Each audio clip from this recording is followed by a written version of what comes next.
નમસ્કાર મિત્રો, આ દેખાય છે, આ પાળી દેખાય છે ને, ત્યાંથી કરીને નદી હતી. અહીંથી આ બધી નદી એનું વળાંક બદલતા આ છગન બાપાનું ખેતર એટલે મુકેશનું ખેતર રાહત તાળ વાળી નાખી છે. ગજબ ગજબ નદી. આ ડેમવાળાએ અસંખ્ય પાણી છોડ્યું છે. આ જુઓ મિત્રો, આ ડેમવાળાએ પાણી છોડ્યું એના કારણે આ ખેડૂત મિત્રની હાલત જુઓ.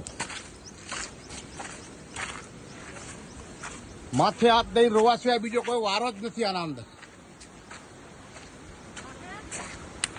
આ ખેડૂતની હાલત કપોડી કરી નાખી. જ્યાં જુઓ ત્યાં મગફળી મગફળી મગફળી જ જોવા મળે છે. અજબ ગજબ પાણી. ખૂબ ખૂબ ધમાકેદાર પાણી છોડ્યું ડેમવાળાએ. એને લઈને આ પરિસ્થિતિ ઊભી થઈ છે. આ જુઓ તમે, ખેતર ધોવાઈ ગયું. આભાપુરજી કામ સીનનું ખેતર કહે છે ને, એ ધોવાઈ ગયું છે. મને ઉપર ચડાવે. હા, આ જીગરભાઈને ઉપર ચડવામાં તાણ પડે એવી પરિસ્થિતિ ઊભી થઈ છે. હા, ઉપર જે પ્રતાપ ખેંચજો, તારું ચાલુ છે વિડીયો. આ પ્રતાપ ઉપર જો.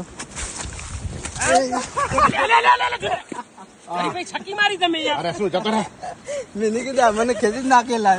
બે જણા રો લ્યા લે ઉપર જો. હા, જીગાને ઘા કર્યો.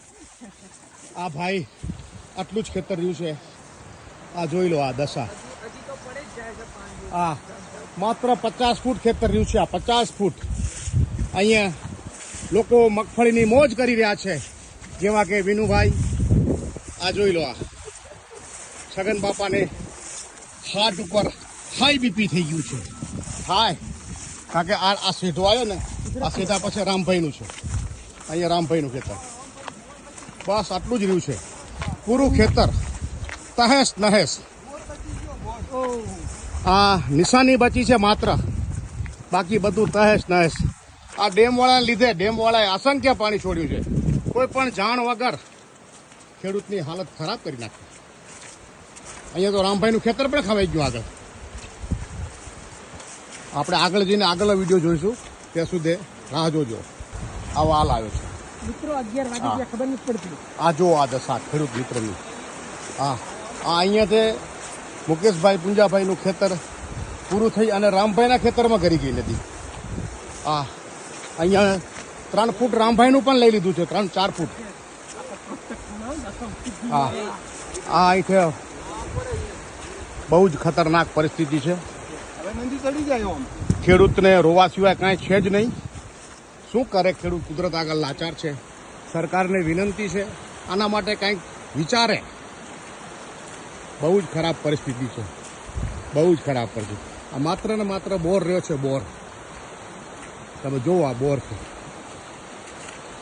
આ બોર રહ્યો છે. બાકી બધું તહેસ નહેસ. બહુ જ ખરાબ પરિસ્થિતિ છે.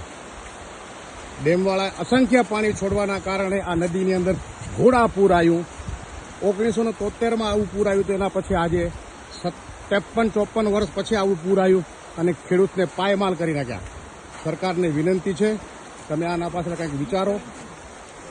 હા, હવે ચાલ બંધ. મિત્રો, આ બધા લોકો જોઈ રહ્યા છે. આ જે નજારો છે ને, ખરેખર દિલને હલાવી નાખે એવો છે. આ ખેડૂતને માથે હાથ દઈને રોવા સિવાય બીજો કોઈ વારો જ નથી. કારણ કે આ ખેડૂતને કણ કરીને મણમણ કરીને જમીન લીધી હતી અને જમીન ધોઈ નાખી. આ ડેમવાળાની ભૂલને લીધે ધોવાઈ ગઈ છે. તો આ ડેમવાળા કંઈક વણજ ડેમવાળા કંઈક આના વિશે વિચારે, સરકાર વિચારે અને પ્રોટેક્શન દિવાલ બનાવે એવી ખેડૂતની દિલથી માંગણી છે.